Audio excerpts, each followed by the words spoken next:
Doctor Cook મારે ફૂક મટાડી દુઃખ. તેઓ દર્દીના હાથને અડે, પ્રેમાળ અને ભયની આંખો તેમના તરફ ફેરવી. એ સાથે જ દર્દીમાં આશાનો મિનારો ચડાય, તેને શ્રદ્ધા બેસી જાય તેવું તેમનું વ્યક્તિત્વ હતું. આજથી બરાબર 33 વર્ષ પહેલા 1993માં એમની હોસ્પિટલના સ્ટાફ ક્વાર્ટરમાં મારી સામે બેઠેલા બ્રિગેડિયર ડેવિડ હીરાલાલે આ શબ્દો ઉચ્ચાર્યા હતા. તેમણે કહ્યું હતું, ડોક્ટર બ્રામવેલ કુક અત્યંત ભલા, અત્યંત સેવાભાવી અને દિવસ રાત જોયા વિના કાર્યરત રહેનાર તબીબ હતા, જેના કારણે ત્યાં મોટી ભીડ ઉમટતી. દર્દીઓ રાજ્યભરમાંથી આવતા, સાજા થતા અને ઘરે જતા. બ્રિગેડિયર ડેવિડ હીરાલાલ હાલમાં નથી, પરંતુ તેમણે શબ્દ ચોર્યા વિના જણાવ્યું હતું. તેમની આંખોમાં અનેરો જાદુ હતો. તેઓ ભાગ્યું તૂટ્યું ગુજરાતી બોલતા, તેમ છતાંય દર્દીઓ તેમને સમજતા અને તેઓ દર્દીઓને સમજી લેતા.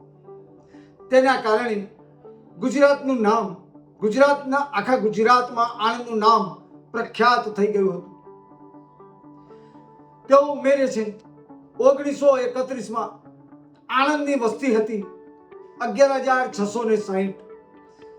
રાજ્યના અન્ય શહેરોની જેમ આણંદ સાવ નાનકડું શહેર હતું. એની પાસે એવડો મોટો ઇતિહાસ નહોતો, નહોતી કોઈ વીરની ગાથાઓ. તેમ છતાંય 1932 પછી આણંદ રાજ્યભરમાં એટલું બધું પ્રસિદ્ધ થઈ ગયું અને તેની ઉપર એક થપ્પો લાગ્યો, આરોગ્ય ધામ. દોસ્તો, આઝાદીના ગાળામાં, આપણી આઝાદી આવે તે પહેલા ડોક્ટર કુકે આણંદને એક નામ અપાવ્યું હતું અને એ નામ હતું આરોગ્ય ધામ. આખા રાજ્યમાં આણંદ ત્યારે આરોગ્ય ધામ તરીકે પ્રસિદ્ધ થયું હતું. એનો શ્રેય જો કોઈને આપવો હોય તો ડોક્ટર બ્રામવેલ કુકને આપવો પડે.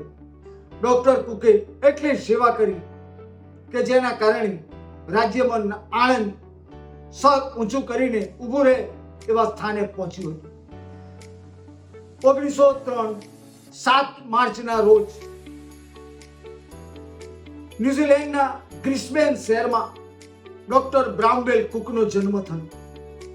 તેઓ 7 વર્ષના હતા તે ગાળામાં તેમની માતાનું અવસાન થયું, એટલે તેમને માર્થમ નામની જગ્યામાં ચાલતી બોર્ડિંગ સ્કૂલમાં મૂકવામાં આવ્યા. ત્યાં તેમણે પ્રાથમિક અને માધ્યમિક શિક્ષણ લીધું. 1920માં તેઓ BA થયા અને પછી 1922માં તેઓ માર્ટુંગા મેડિકલ કોલેજમાં ગયા અને ત્યાં મેડિકલનું ભણ્યા બાદ 1929માં ડોક્ટર બ્રામવેલ કુક FRCS થવા માટે બ્રિટન ગયા. FRCS થયા પછી તેમણે ન્યુઝીલેન્ડમાં પ્રેક્ટિસ કરી અને 1932માં તેમની નિમણૂક આણંદ એમરી હોસ્પિટલના 13મા મેડિકલ ઓફિસર તરીકે કરવામાં આવી. તેઓ 1932ના ફેબ્રુઆરી મહિનામાં આણંદ આવ્યા. એમરી હોસ્પિટલ ત્યારે રાયણવાળા દવાખાના તરીકે ઓળખાતી હતી. તે વખતે તેની અંદર 60 પથારીઓ હતી. આવતાની સાથે જ ડોક્ટર કુકે ભાગ્યું તૂટ્યું ગુજરાતી શીખવાનું શરૂ કર્યું. તેમણે દિવસ રાત જોયા વિના અત્યંત પ્રેમથી દર્દીઓની સેવા કરવા લાગી. તેઓ એટલા પ્રેમથી સેવા કરતા જેના કારણે ધીમે ધીમે દવાખાનું બરાબર ચાલતું થયું અને એટલું ચાલતું થયું કે 2 જ વર્ષમાં 60 બેડની જગ્યાએ 255 બેડની હોસ્પિટલ કરવી પડી. તેમ છતાંય દર્દીઓ ઘટતા નહોતા, જેના કારણે ડોક્ટર બ્રામવેલ કુકે રાજ્યભરમાં સૌ પ્રથમ નર્સિંગ તાલીમ શાળા આણંદની એમરી હોસ્પિટલમાં શરૂ કરી અને સાથે તેમણે ફિઝિયોથેરાપી તાલીમ કેન્દ્ર પણ એમરી હોસ્પિટલમાં શરૂ કર્યું. આમ આણંદમાં નર્સિંગ તાલીમ કેન્દ્ર અને ફિઝિયોથેરાપી તાલીમ કેન્દ્ર શરૂ કરવાનો શ્રેય પણ ડોક્ટર બ્રામવેલ કુકને જાય છે. તેઓ અહીં આવ્યા તે જ વખતે તેમણે પોતાની ભાવિ પત્ની ડોરોથીને કહ્યું હતું, તમે મિશનરી સેવામાં જોડાઓ. એટલે તેઓ ન્યુઝીલેન્ડના વેલિંગ્ટનમાં આવેલી અમલદારની ટ્રેનિંગ આપતી સ્કૂલમાં ગયા અને અમલદાર બન્યા. ત્યાર પછી 1935માં તેઓ આણંદ આવ્યા અને 21 ફેબ્રુઆરી 1935ના રોજ ડોરોથી સાથે ડોક્ટર બ્રામવેલ કુકનું લગ્ન થયું. તે વખતે ડોરોથી બેને ભારતીય પોશાક પહેર્યો હતો, જેમાં તેમણે લાલ બ્લાઉઝ અને લાલ કિનારીવાળી સફેદ સાડી પહેરી હતી. ત્યાર પછી આ દંપતી એક સાથે સેવામાં જોડાયું અને એટલું બધું કામ એમણે કર્યું કે દર્દીઓ રોજના 300 થી 400 દર્દીઓ એમરી હોસ્પિટલમાં આવવા લાગ્યા. તે વખતે રાજ્યભરમાં આણંદ જેવી આરોગ્ય સેવા ક્યાંય નહોતી. ડોક્ટર બ્રામવેલ કુક FRCS થયા હોય તેઓ તમામ પ્રકારના દર્દની સેવા કરતા હતા. તેમની સાથે સ્ટેનલી બિયર નામના એક તબીબ હતા, જેઓ અંધ હતા, પરંતુ તેઓ વ્યક્તિને સ્પર્શ કરીને દર્દને ઓળખી લેતા અને તે રીતે તેમની સારવાર કરતા. ગુજરાતના વલસાડથી લઈ કચ્છ, સૌરાષ્ટ્ર અને સમગ્ર ઉત્તર ગુજરાત, આ ઉપરાંત રાજસ્થાન, મધ્યપ્રદેશ અને મહારાષ્ટ્રથી પણ લોકો દવા કરાવવા માટે આણંદના રાયણવાળા દવાખાના એટલે એમરી હોસ્પિટલમાં આવતા હતા.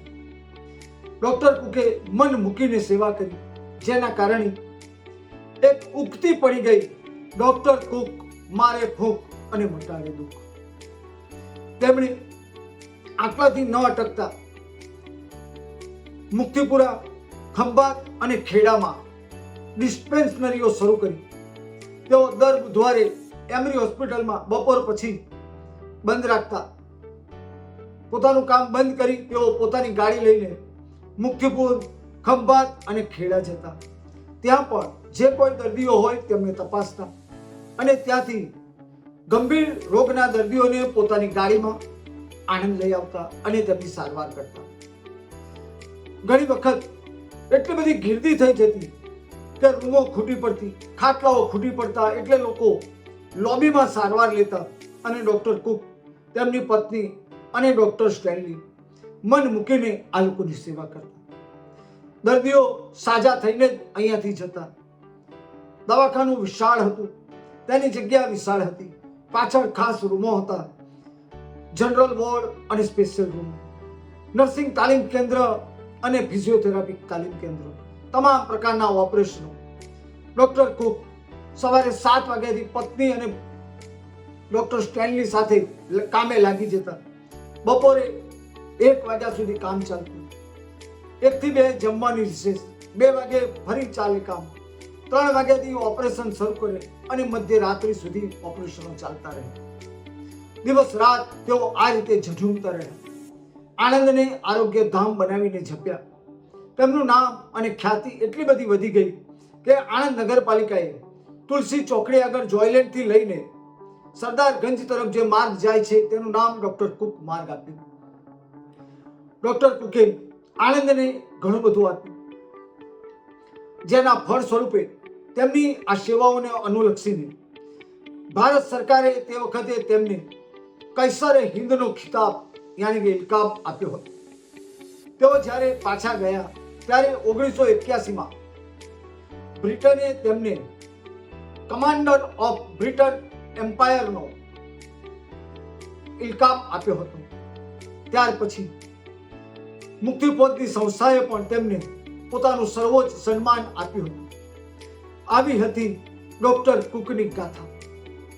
તેઓ 1953 સુધી યાની કે 21 વર્ષ સુધી તેઓ આણંદમાં રહ્યા. આ દરમિયાન તેઓ ગામડાઓમાં પણ જતા. દર શનિવારે આણંદના કોઈ પણ ગામમાં જાય, ત્યાં રાત્રિ સભાઓ કરે, લોકોને મળે, એમની વાતચીત કરે, પોતાના હૈયાની વાત તેમને કરે અને તેમની વાત સાંભળે, જેના કારણે લોક હૃદયમાં ડોક્ટર કુકનું એક સ્થાન બની ગયું હતું. ગામડીના નરસિંહભાઈ તેમના અંગત રસોયા હતા. ઘણી વખત ડોક્ટર કુક એવું કહેતા, નરસિંહભાઈ મારા પત્ની છે. એટલા પ્રેમથી નરસિંહભાઈ તેમના માટે ભોજન બનાવતા. આ દંપતી નરસિંહભાઈને બહુ જ માન આપતા. ગામડીના આશાભાઈ માળી તેમના અંગત માળી હતા અને તેમનું પણ તેઓ ખ્યાલ રાખતા હતા. તેમના પરિવારને પણ તેઓ સાચવતા હતા. ડોક્ટર કુકના સંપર્કમાં જે આવ્યા તે બધાને તેઓ પ્રેમ આપતા અને સામે લોકો પણ ડોક્ટર કુકને બહુ જ પ્રેમ કરતા. તેઓ આણંદમાં રહ્યા ત્યાં સુધી લોકો તેમને મળતા રહ્યા, દર્દીઓ આવતા રહ્યા અને એમની હોસ્પિટલ આખા આણંદની સાથે રાજ્યભરમાં પ્રખ્યાત થઈ ગઈ. 1953માં પોતાના 4 દીકરા અને 1 દીકરી તથા પત્ની ડોરોથી સાથે તેઓ આણંદ છોડીને ન્યુઝીલેન્ડ પોતાના વતન પાછા ચાલ્યા ગયા.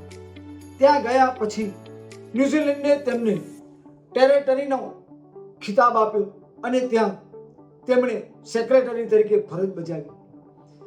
એમાંથી 1968માં નિવૃત્ત થયા અને પછી પણ તેમણે પોતાની પ્રેક્ટિસ ચાલુ રાખી હતી. 1992માં 7 એપ્રિલના રોજ તેમના પત્ની ડોરોથીનું અવસાન થયું. એ અવસાને તેમને ભાગી નાખ્યા અને બરાબર 1 વર્ષ પછી 1993માં ડોક્ટર કુકની આંખો હંમેશ માટે મીચાઈ ગઈ.